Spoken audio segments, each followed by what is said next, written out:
A very good evening to all the dignitaries on the dais and off the dais, and the participants, and the print and electronic media. నేను member secretary Telangana state legal service authority.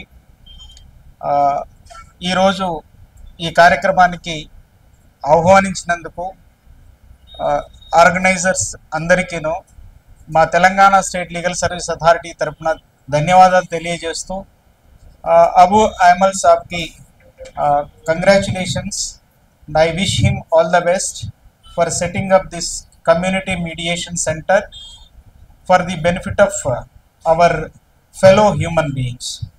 ఈరోజు మనం ఇక్కడ సమావేశమైంది ఎందుకోసం అనంటే, ఇక్కడ community mediation centre inaugurate చేయడం జరిగింది.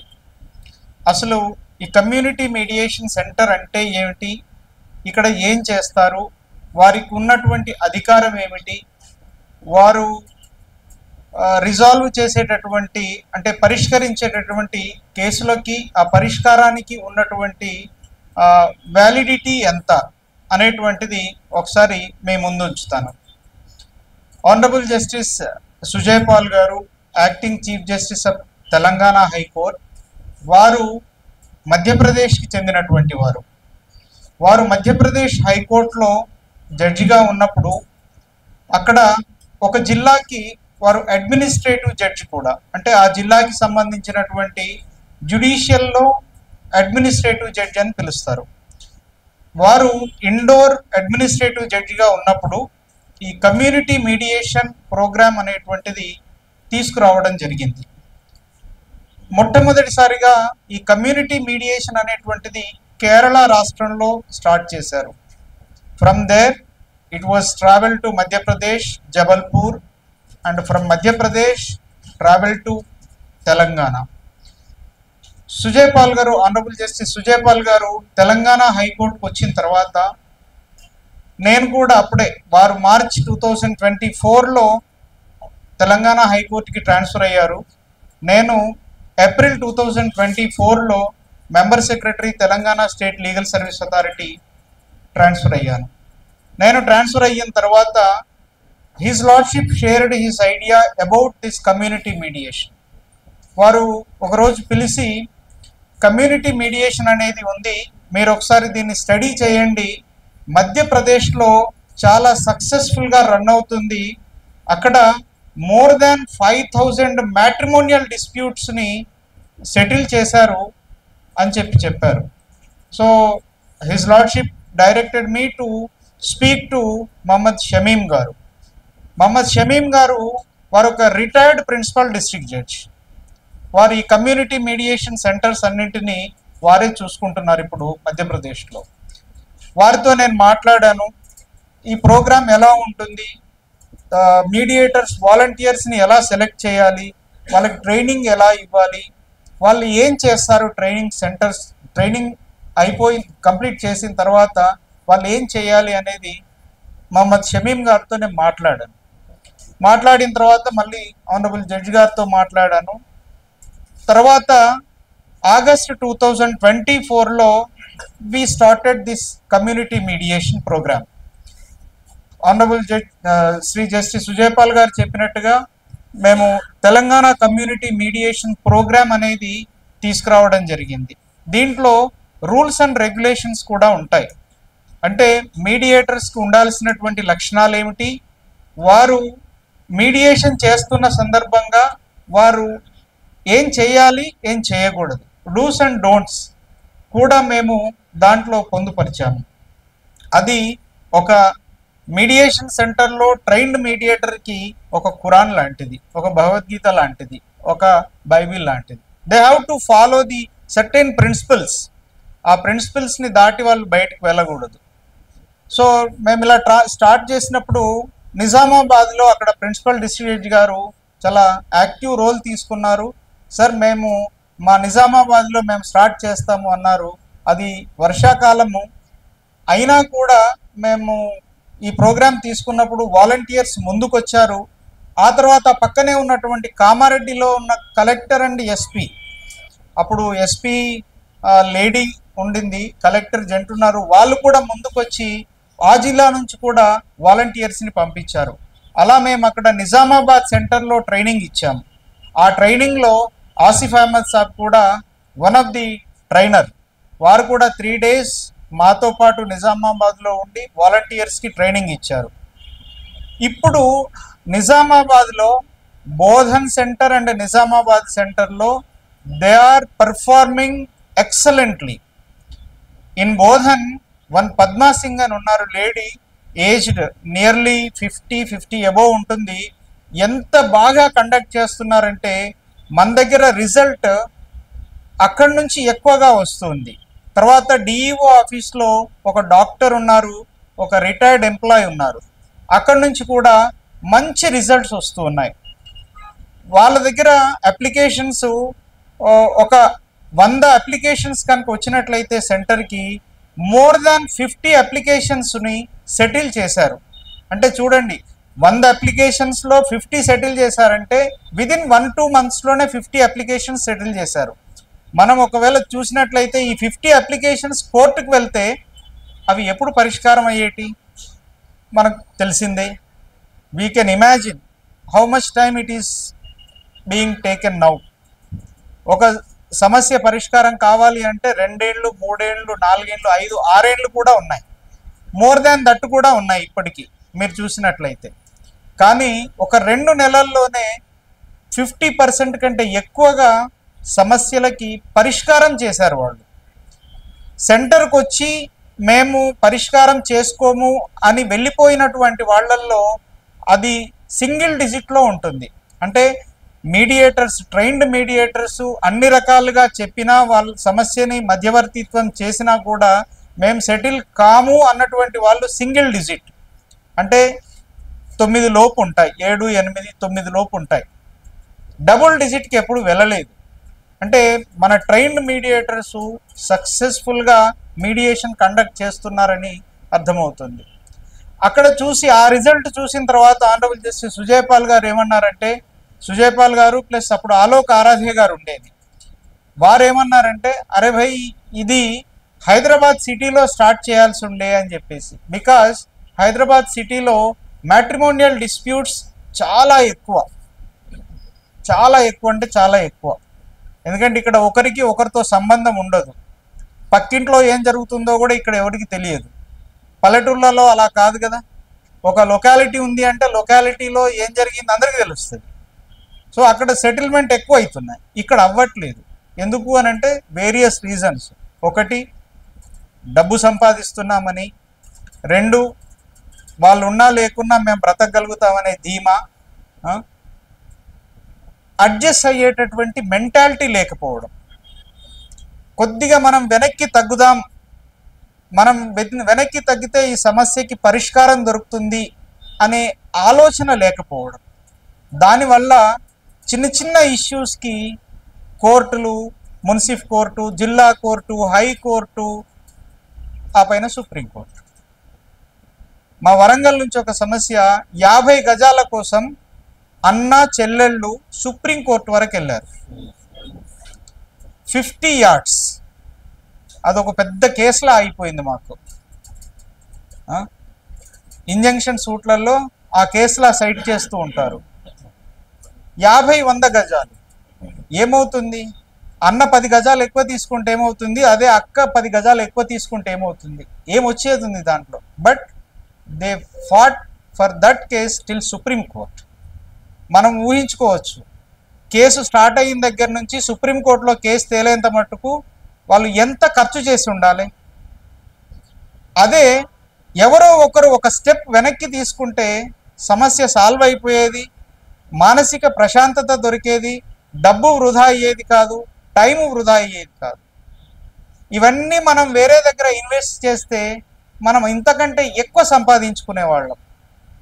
Suppose 100 గజాల్లో చెల్లెకు అక్కకి ఒక 60 గజాలు ఇచ్చి తమ్ముడు అన్నో 40 గజాలు తీసుకుంటే పోయేది ఏముంది? ఒక 10 గజాలు. 10 గజాల కోసం అక్కడి దాకా పోయి కొట్లాడుకున్నారు. సో అండర్స్టాండింగ్, అడ్జస్ట్మెంట్ మెంటాలిటీ లేకపోవడం. సో ఇది ఆలోచించి హైదరాబాద్ సిటీలో చేయాల్సి ఉండే అని చెప్పేసి అప్పుడు చీఫ్ జస్టిస్ అయినటువంటి ఆనరబుల్ జస్టిస్ ఆలోక్ ఆరాధే గారు అన్నారు, వారి డైరెక్షన్స్లో హైదరాబాద్లో మేము ట్రైనింగ్ ఇప్పించడం జరిగింది. హైదరాబాద్లో ట్రైనింగ్ ఇవ్వడానికి కూడా మహమ్మద్ షమీం గారే వచ్చారు. మనకి ఇక్కడ గవర్నర్స్ కాన్ఫరెన్స్ భవన్ అని ఉంది, ఆ భవన్ మనకు 3 రోజులు ఫ్రీగా ఇచ్చారు ఈ ట్రైనింగ్ కోసం. గవర్నర్ గారి దగ్గరికి నేను రాసిన అప్లికేషన్ పోయినప్పుడు వారు చూసి వీళ్ళకి ఛార్జ్ చేయకండి అని చెప్పారు. They didn't take single even current ఛార్జీలు కూడా తీసుకోలేదు. వారు ఏమన్నారటంటే, ఈ కమ్యూనిటీ మీడియేషన్ ప్రోగ్రామ్ అనేటువంటిది మంచి ప్రోగ్రాము, సో వాళ్ళకి ఫ్రీగా హాల్ ఇవ్వండి 3 days అని చెప్పేసి. ఆ విధంగా మనకు వారు హాల్ ఇచ్చారు. ఇక్కడ నుంచి మనం వచ్చినటువంటి వాలంటీర్స్ అందరికీ ట్రైనింగ్ ఇచ్చాము. దాంట్లో సారు, అహమల్ సాబు, ఇంకా చాలామంది ఉన్నారు ఇక్కడ. వాళ్ళంతా ట్రైనింగ్ తీసుకున్నారు 3 days, వాళ్ళకి సర్టిఫికెట్స్ ఇచ్చాము.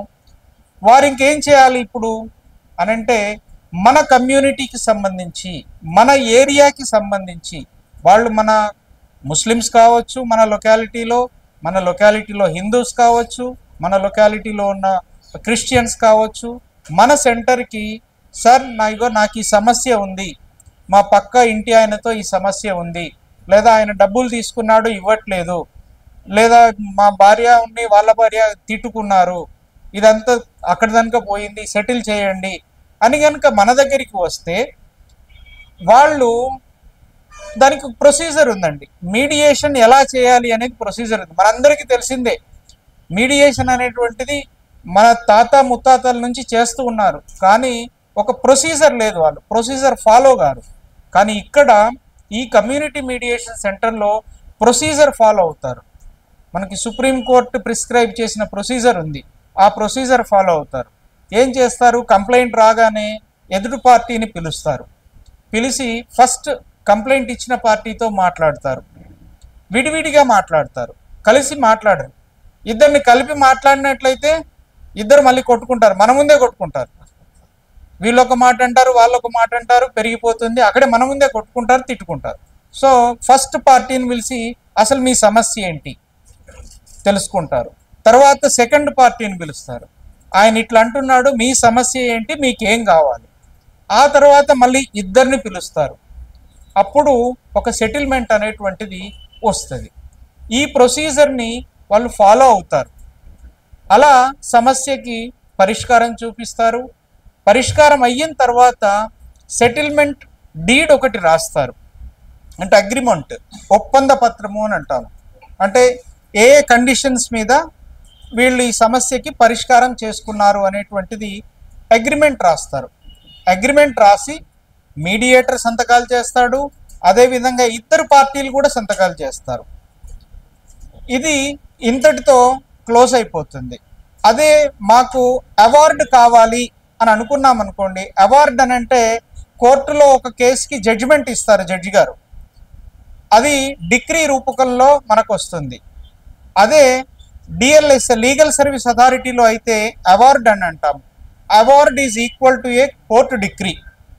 కోర్టు డిగ్రీకి ఎంతైతే వాల్యూ ఉంటుందో అవార్డు కూడా అంతే వాల్యూ ఉంటుంది. ఈ మీడియేషన్ సెంటర్లో సెటిల్ అయినటువంటి కేసు కూడా మాకు అవార్డు కావాలి అని అన్నట్లయితే ఒక అప్లికేషన్ డిఎల్ఎస్ఏలో ఇప్పిస్తాము. ఈ సెంటర్లో ఏ టర్మ్స్ ప్రకారం అయితే అగ్రిమెంట్ సాల్వ్ చేసుకున్నారో అదే టర్మ్స్ ప్రకారము అవార్డు రాసిస్తారు డిఎల్ఎస్ఏ సెక్రటరీ. ఆ అవార్డుని మనం కోర్టు ద్వారా అమలు పరుచుకునేటువంటి అవకాశం ఉంటుంది.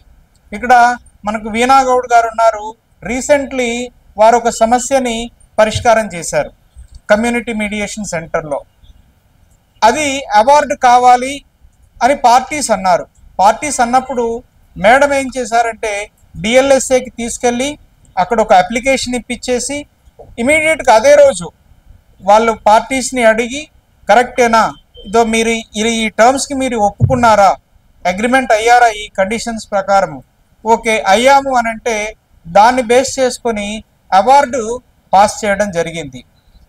వీణా గౌడ్ గారు వారు కూడా ట్రైన్డ్ మీడియేటర్. ఇక్కడే అబు అహమల్ సార్ ప్రకారం వారితో సార్తో ట్రైనింగ్ తీసుకున్నారు. సో అలా కమ్యూనిటీ మీడియేషన్ సెంటర్లో సెటిల్ అయినటువంటి దానికి చట్టపరంగా కూడా మనం అవార్డు పాస్ చేసేటటువంటి అవకాశము, ప్రొసీజర్, పద్ధతి ఉంది. సార్ దీనివల్ల ఏం లాభం సార్ అని అనొచ్చు. కోర్టులు ఉన్నాయి, పోలీసులు ఉన్నారు కదా, కమ్యూనిటీ మీడియేషన్ సెంటర్లు ఎందుకు సార్ అని మీరు అడగొచ్చు. ఎందుకు అనంటే, మనం ఒక సమస్యతో పోలీస్ స్టేషన్కి వెళ్ళాలి అని అంటే చదువుకున్న వాళ్ళైనా, కొద్దిగా నాలెడ్జ్ లేనటువంటి వాళ్ళు, చదువుకోనటువంటి వాళ్ళు పోలీస్ స్టేషన్ వెళ్ళాలంటే భయం. మరి ఎట్లా? మరి ఎవరినో ఒక లీడర్ను, చోటా లీడర్ను పట్టుకోవాలి. ఆ చోటా లీడర్ను పట్టుకొని మనం పోలీస్ స్టేషన్ పోవాలి. లీడర్ మనకు ఊరికేనే వస్తాడా? ఆయనకి సాయంత్రం అయిందంటే ఉంటుంది. అదే ఒక కోర్టులో కేసు వేయాలి. కోర్టులో కేసు వేయాలంటే ఫీజు కావాలా, అడ్వకేట్ ఫీజు కావాలా, అదేవిధంగా కోర్టు ఫీజు కట్టాలా, మనం కోర్టు చుట్టూ తిరగాల. అది ఎప్పుడు పరిష్కారం అయిద్దో మనకు తెలియదు. కానీ ఇక్కడ కమ్యూనిటీ మీడియేషన్ సెంటర్లో ఒక్క పైసా కూడా తీసుకోకుండా మీడియేటర్, ట్రైన్డ్ మీడియేటరు ఆ సమస్యకి పరిష్కారం చూపిస్తారు. టైం మనం కోర్టులో చూస్తే 6 ఏళ్ళు, 7 ఏళ్ళు, 10 ఏళ్ళు పడుతుంది. కానీ ఇక్కడ 1 నెల రోజులు, 2 నెలల్లో మన సమస్యకి పరిష్కారం చూపిస్తారు. అంటే డబ్బు వృధా అవ్వట్లేదు, టైం వృధా అవ్వట్లేదు, ఇంకా అసలు ఖర్చు లేకుండా మన సమస్యకి పరిష్కారం అనేది దొరుకుతుంది. చట్టబద్ధత కూడా వస్తుంది. అవార్డు తీసుకున్నట్లయితే చట్టబద్ధత కూడా వస్తుంది. కాబట్టి ఈ కమ్యూనిటీ మీడియేషన్ సెంటర్స్ సామాన్య ప్రజలకి, డబ్బు ఉన్నటువంటి వాడేమో మంచి మంచి లాయర్ని పెట్టుకుంటాడు, హైకోర్టు కాదు సుప్రీంకోర్టు వరకు వెళ్తాడు.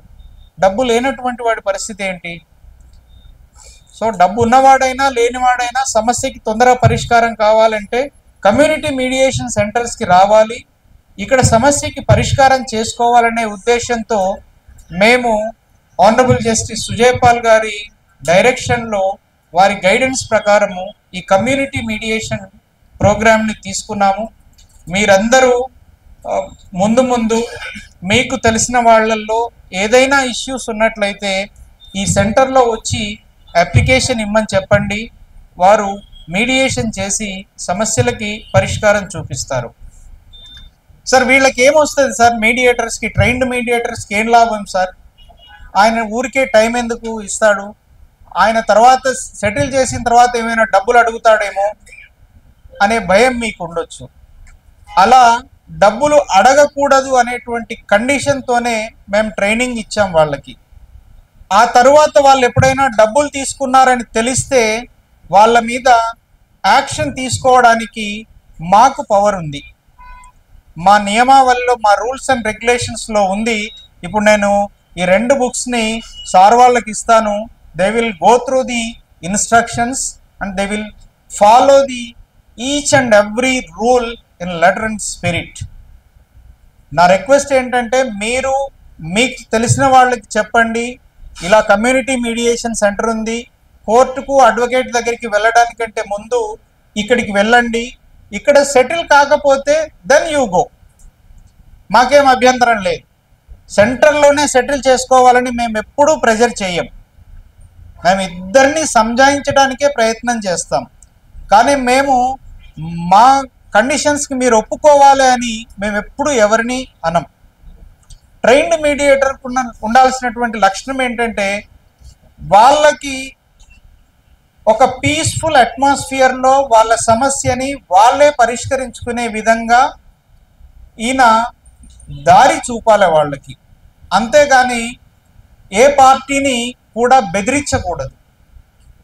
నువ్వు ఒప్పుకోకపోతే నీకు అది చేస్తాం, ఇది చేస్తాం, ఇట్లా చేస్తామని బెదిరించకూడదు. Let them go.